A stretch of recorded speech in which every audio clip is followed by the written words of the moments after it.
This is The Rundown, your weekly news and review from Western Mass. Run down! Run down! Good morning. I am Carrie Saldo. It is Friday, May 15th. Welcome to our Rundowners here at the table this morning. Paul Tuthill, reporter emeritus. Ryan McCollum, principal at RMC Strategies. Good morning. And NEPM's own Phil Bishop from our newsroom. Good morning. Happy to have you all here around the table with us this morning. If you have thoughts while you're listening to the show or catching our YouTube live stream, you can email us therundown@nepm.org. Coming up later in the show, we will delve into a civil rights complaint against UMass Amherst that seeks to give white students access to programs for minority students. And we'll examine how some schools in Western Mass have been impacted by a nationwide cyber attack. But first, let's get into some local news from the 413, starting with the pending closure of some post office locations and the impact that could have on some communities here. Talking specifically about a post office in Springfield and one in Shutesbury. Thank you very much, gentlemen. The team for the win. WWLP TV reported this week, Representative Bud Williams, representing the 11th Hampden District, is leading an initiative to prevent the closure of the Pine Point Post Office branch in Springfield at the end of February. Staff at the Gateway Hardware store received a 120-day written notice from the USPS stating that they're exercising their right to close the contracted postal unit inside the store under the so-called termination clause. All right, so some nitty-gritty there, some notice needs to be given in advance, which we'll talk about. In Shutesbury, one of the complaints they're having there is they feel like they didn't receive that notice. But what Bud Williams, representative, is emphasizing the critical need for the continued care of this postal service in that neighborhood. The Shutesbury Post Office is set to close June 6th, and that news from the Daily Hampshire Gazette's Scott Merzbach.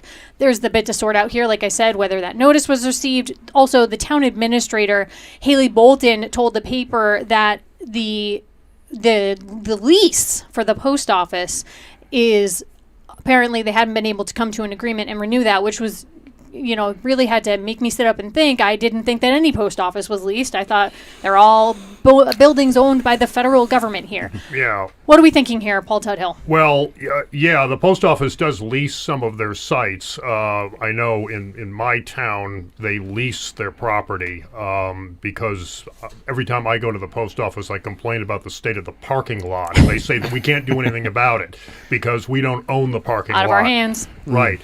But anyway, as far as the Shutesbury situation is concerned, it appears that there is a process that's supposed to be followed for the closure of post offices. It doesn't appear as if we've gone through that process yet, because one of the steps is supposed to be community feedback, and I don't believe that that's occurred in the Shutesbury case yet, at least according to Scott's reporting that you referenced. Pine Point is a bit of a different animal because this is a contract location. It's a private business, in this case a hardware store, that offers retail postal services under a contract with the post office. There are no postal service employees who work there, so there wouldn't be any union situations as far as what notice has to be given to the unions if they're going to terminate this facility. So it's a little bit of a different process, and apparently they can just up and say, okay, we're terminating our deal under these terms, and there you go. But yeah, I think there is an opportunity for constituents through their elected representatives, such as Representative Williams and others, to attempt to save this facility and to make the argument that, look, it's important for people in the neighborhood to have this place where they can go and buy their stamps and receive their parcels and leave things to be mailed out. Because I think from the public's perspective, they don't differentiate between No. whether or not it's a private contract Right. or whatnot. If the word post office is on the building, that Right. is kind of all that really matters, for the purpose of, and especially services, things like priority mail. I was at Pine Point on Wednesday. Time is a total blur for me. But I was at Pine Point for a conference that Representative Williams had put together in Gateway Hardware, where that post office satellite is located.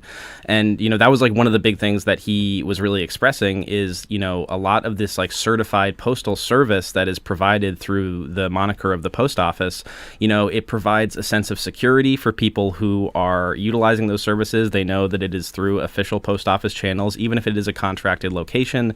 Things like priority mail allow for things like backdated stamping, time stamping that helps make sure that your postage is appropriately dated if you are doing time sensitive mail. And then ultimately, I think, which is the sort of the key thing that this all swirls around, which is like the power of convenience. You want to be able to go to your local post office. There are people for whom it is more of a struggle to go to a farther post office. Maybe they have trouble getting around, maybe because of their age, or if they're disabled, or if they can't effectively utilize public transport, or if the public transport in the location is not necessarily up to Shutesbury, snuff. public transport is not going to be on the menu. I think the thing with the post office is like, yes, there's a sense of community there. It's a service. But sometimes you need a post office in a time of need. And you're like struggling and like, I got to get this out. Somebody needs this. Somebody needs that. Whether it's your taxes or a friend or family member needs something immediately, like, all right, I'll send it to you overnight or what have you. And so having that service to help, calm whatever crisis you're going through when you need the post office is essential. And if it's harder to get to one, then sometimes those folks are the ones in more crisis than others, right? They don't necessarily have the means to do other things to get something somewhere that other people do. And there are legal requirements where official notices to you have to be delivered by certified or registered mail, and sometimes those require a signature, and if you're not home, you've got to go to the post office to actually pick it up. That little orange tag that sticks on the outside of your house that tells you need to go in and retrieve something.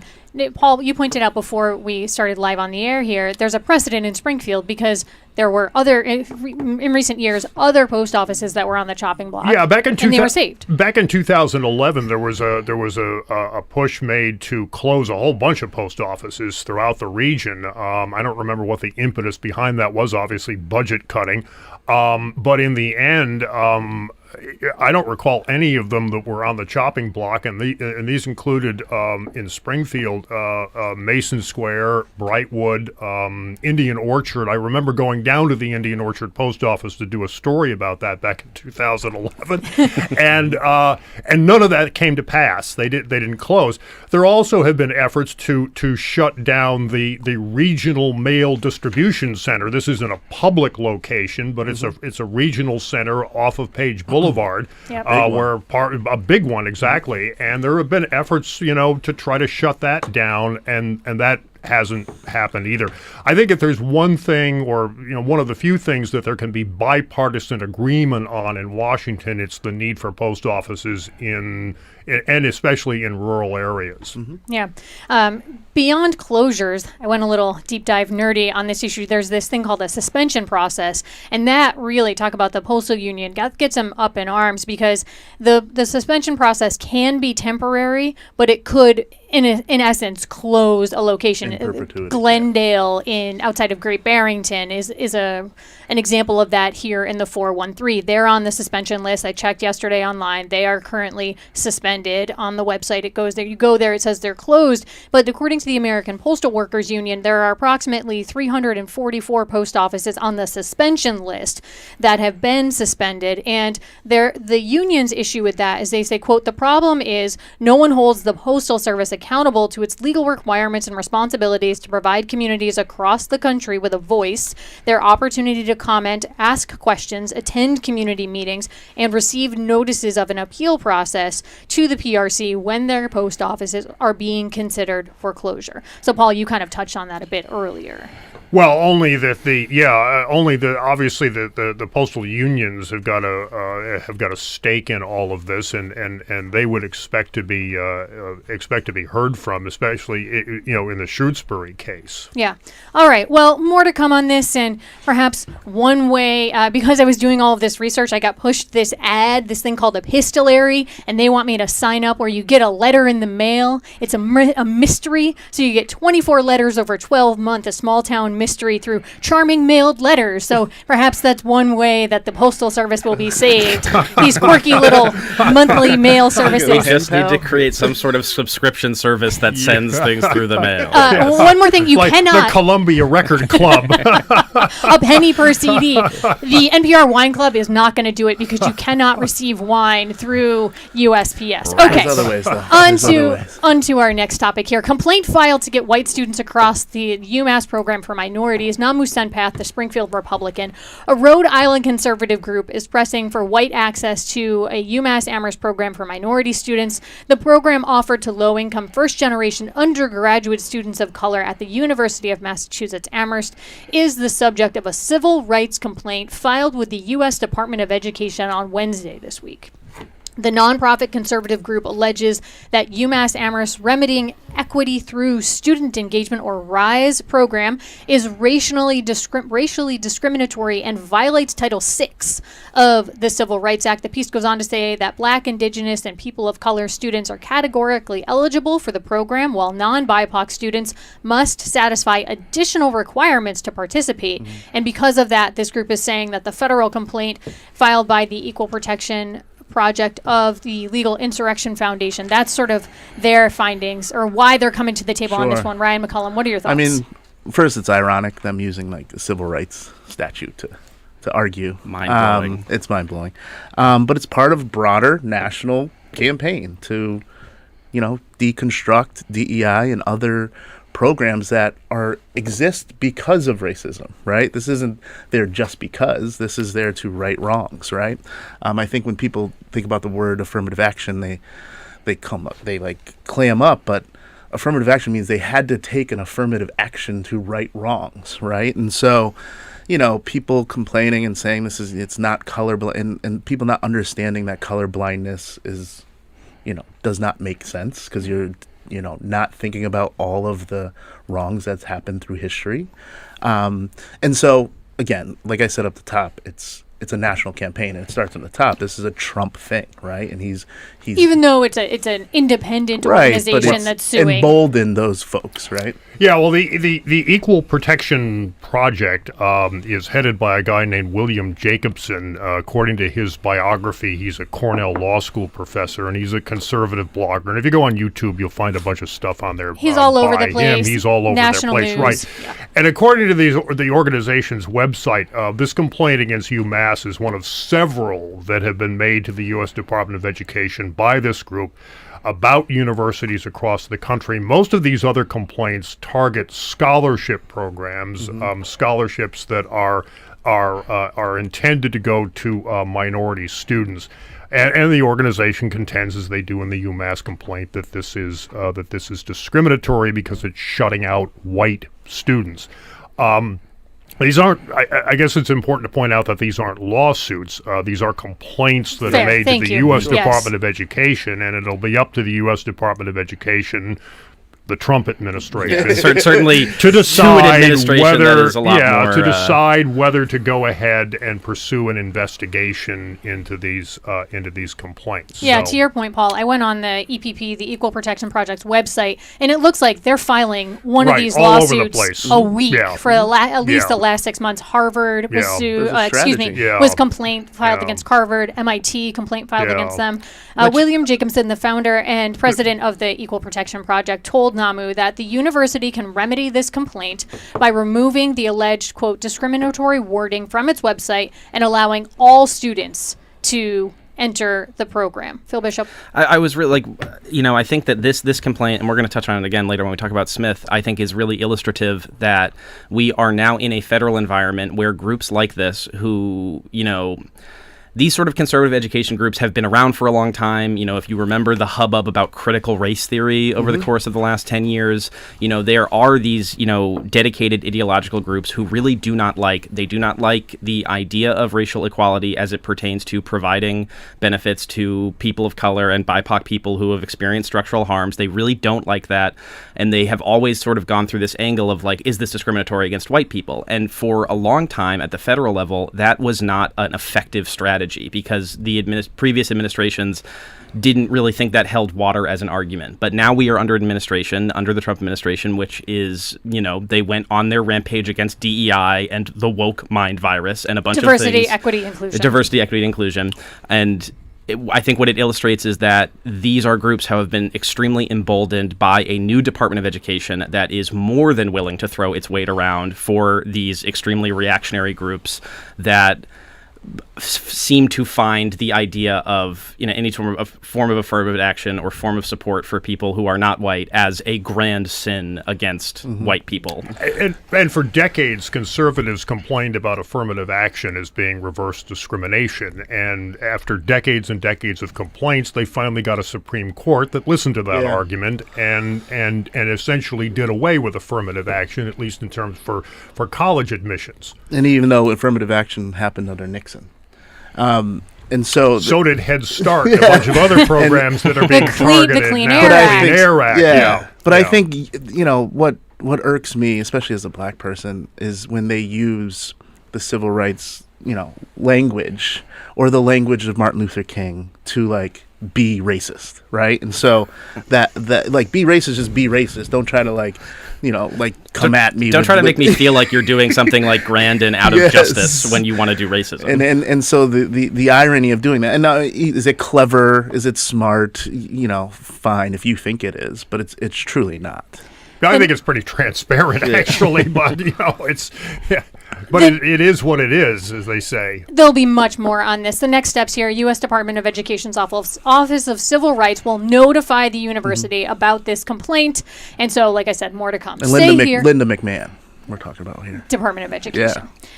All right, still ahead. How the attack on school organization platform Canvas has impacted some schools here in Western Mass, and a reaction to the lawsuit from Smith College that Phil mentioned. A complaint faces from the Trump administration because it is admitting transgender women. You are listening to The Rundown here on 88.5 NEPM. Stay with us.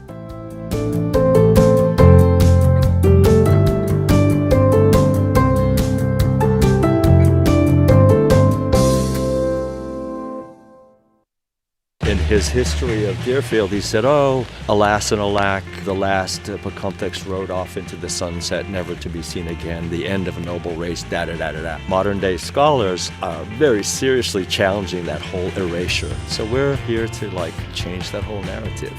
Hands-on history with Nolan Biga Project's Day of Remembrance. And Live Music Friday with Case Oates. The Fabulous 413. This afternoon at 3, followed by All Things Considered on 88.5 NEPM. Where you get podcasts. This is 88.5 NEPM. The Rundown with Carrie Saldo is funded by Paradise City Arts Festival, offering a world of color and craft on Memorial Day weekend, returning to Northampton with 3 days of art, live music, and local food. Tickets at ParadiseCityArts.com. By Armbrook Village, offering research-based arts, music, fitness, and lifelong learning programs at their assisted living and Alzheimer's care community in Westfield, armbrookvillage.com.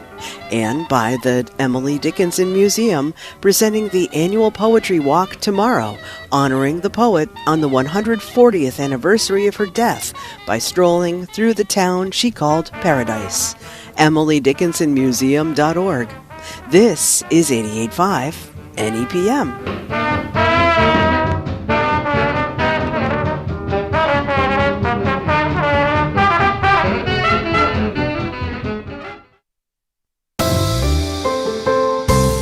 Welcome back to The Rundown here on 88.5 NEPM. I'm Carrie Saldo, joined by Paul Tuthill, Ryan McCollum, and Phil Bishop. Let's get right back into it, gentlemen.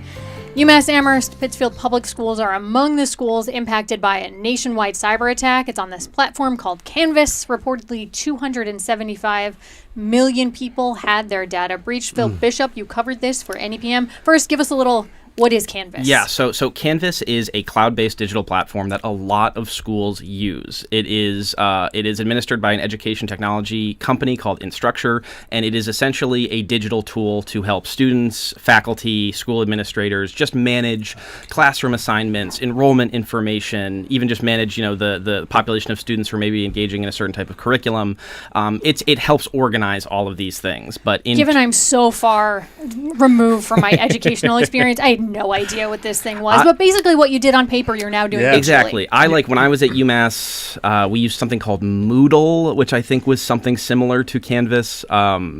But ultimately, it is this platform that allows to operate all of this data, which functionally was the thing that made it very vulnerable to and a very attractive target for this hacking group called Shiny Hunters, which hit Instructure. They hit Instructure in late April. They hit Instructure in early May. And when they hit in early May, they took down Canvas. Students would be logging onto their Canvas at UMass is what we were kind of looking at. But students were logging on, and instead of getting to the actual Canvas homepage, they were getting a very scary HTML warning from this group called Shiny Hunters saying hey, we've just hacked Instructure. That's why you can't get on Canvas right now. We've hit a bunch of schools and we would like to get some money because we stole all of their data. They're ransoming this, and it's problematic for a couple reasons, right? Personal data. It's during finals season, so I'm sure that was very nerve-wracking for teachers and students. It was up and running again. UMass at around 8:30 Friday, right? Friday morning last week. It was off for about a day, I think. But what was stolen and what impact does this hack have? So according to Instructure, it was things like email addresses and enrollment information. Instructure says that they did not get super sensitive information like physical addresses or social securities or anything that is necessarily super pertinent in that financial way to individuals.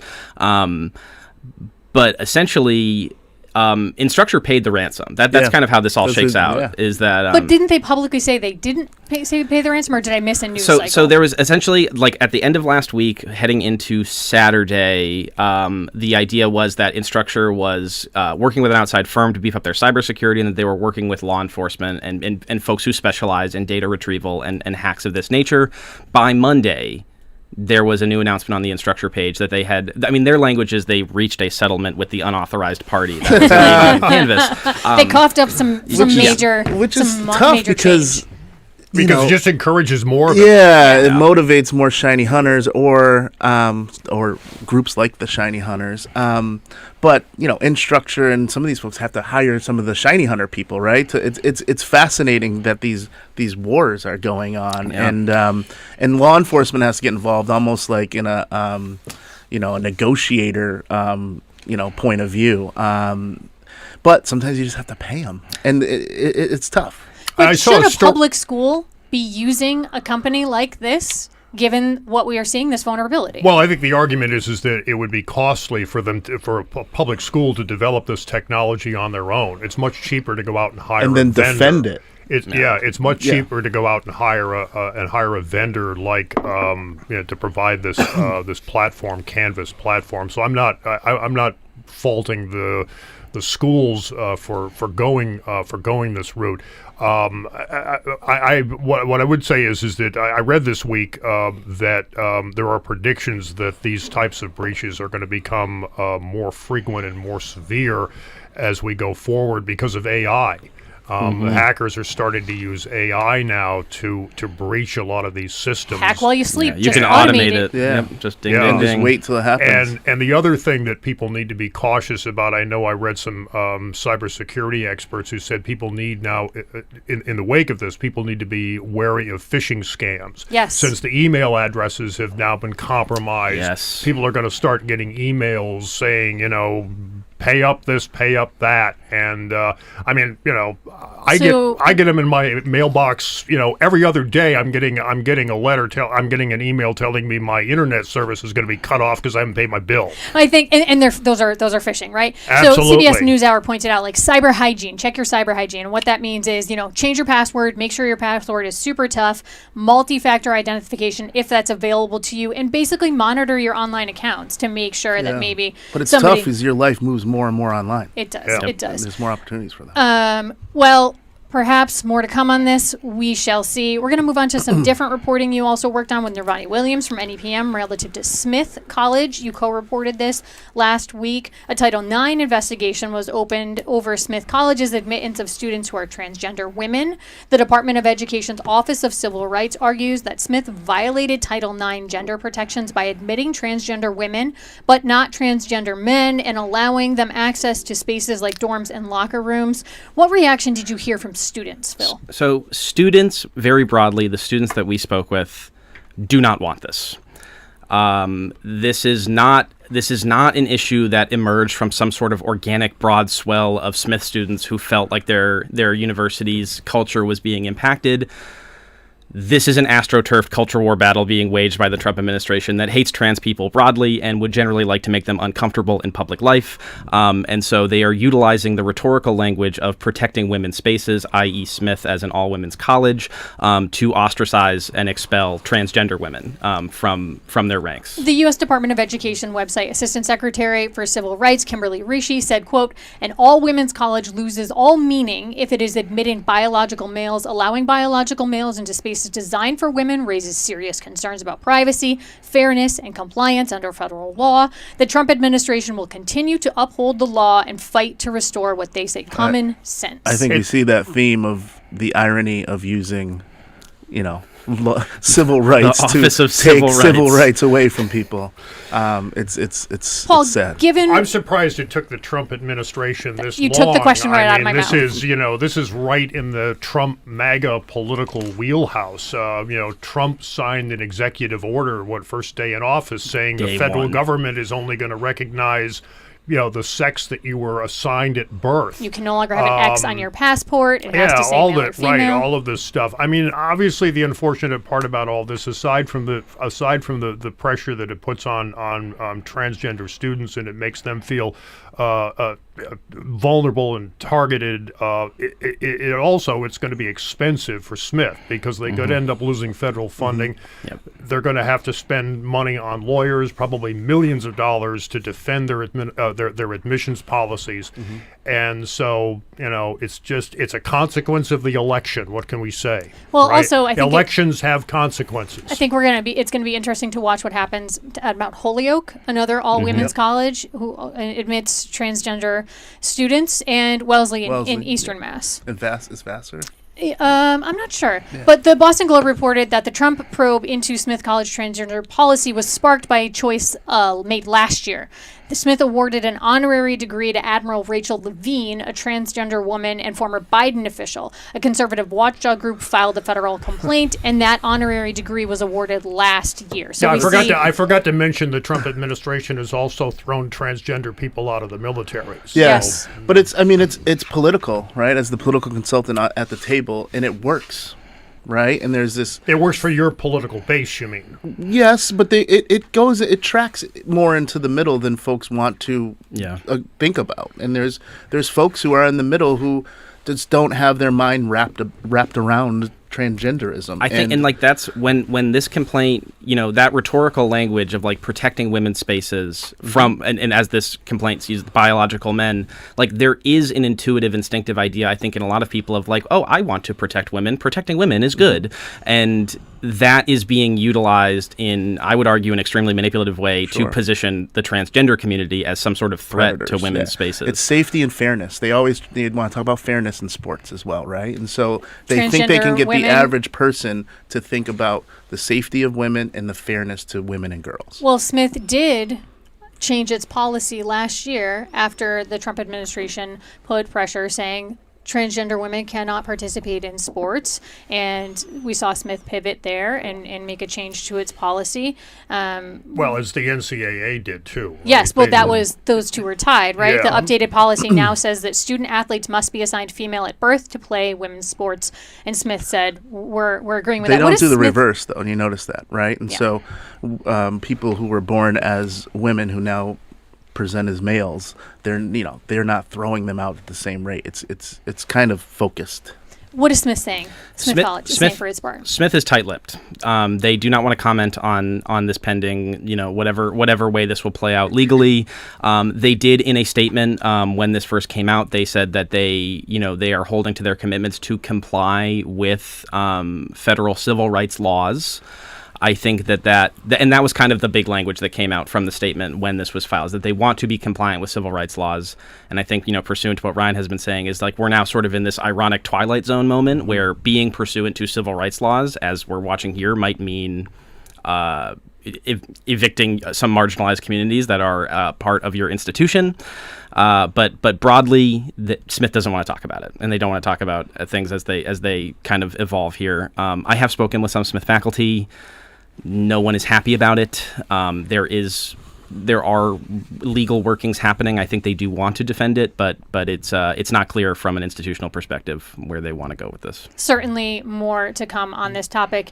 And that brings us pretty close to the end of our program here today. The Rundown anthem is by the Love Crumbs. Our director is Tony Dunn. Our board up today, Bart Rankin. Digital support and production support by IU Suryawan. Thanks to everyone in the booth. My thanks to Paul Tuthill, Ryan McCollum, and Phil Bishop here at the table. If you have something to say about today's show or anything on your mind, email the rundown at nepm.org. I'm Carrie Saldo. You can join us every Friday right here on 88.5 NEPM and streaming live on YouTube. Everybody, get out there, have an amazing Friday, and enjoy the membership drive information coming your way next.